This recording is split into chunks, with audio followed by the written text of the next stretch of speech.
Baswapur project కానీ భువనగిరి మున్సిపాలిటీకి సంబంధించినవి కానివ్వండి, ఒక మోడల్ క్రికెట్ స్టేడియం ఎక్కడ లేని విధంగా, సౌత్ ఇండియాలో ఎక్కడ లేని విధంగా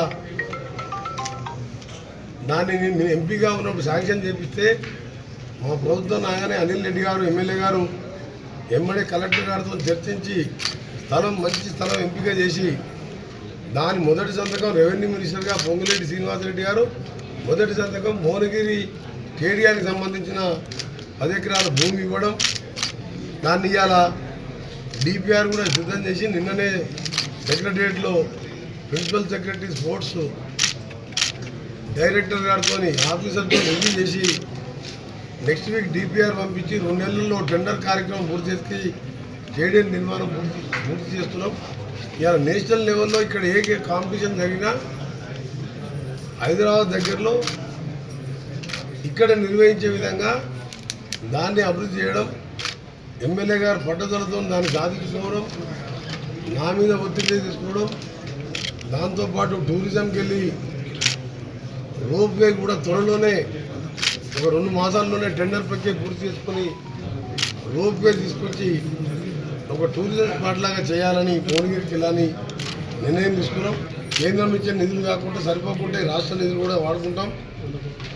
ఇప్పుడు 100 కోట్లు ఇమీడియట్గా రిలీజ్ అయినాయి. సరిపోకపోతే మిగిలిన రాష్ట్ర గవర్నమెంట్ నిధులు కానీ నెక్స్ట్ ఇయర్ మళ్ళీ స్టేట్ సెంట్రల్ గవర్నమెంట్ నిధులు వస్తాయి. అదొకటి మీ అందరికీ తెలుసు. ఎయిమ్స్ కూడా ఇవాళ 24 ఫ్లోర్స్ టవర్స్ హాస్టల్ కానివ్వండి, టీచర్స్ స్టాఫ్, డాక్టర్స్కు స్టాఫ్కు 2 టవర్స్ కూడా ఫాస్ట్గా వర్క్ నడుస్తున్నాయి.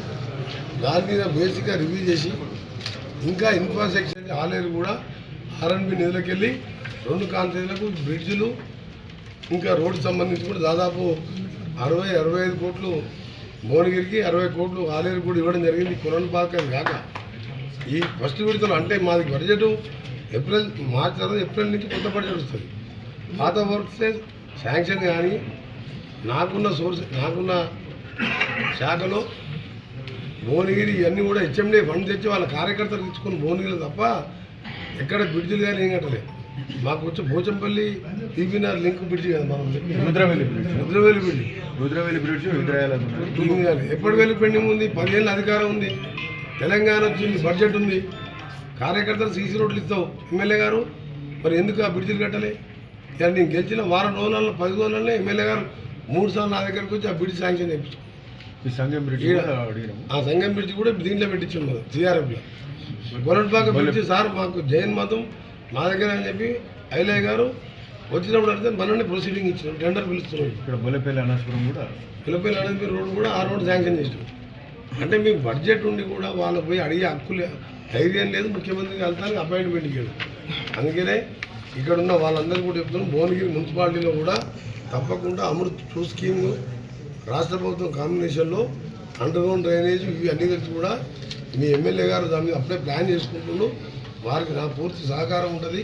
ఆలేరుతో పాటు భువనగిరి జిల్లాకి వచ్చే మునుగోడు ఎమ్మెల్యే కింద వచ్చే నారాయణపూర్ చౌటుపల్లిలో కూడా తప్పకుండా చేస్తాం.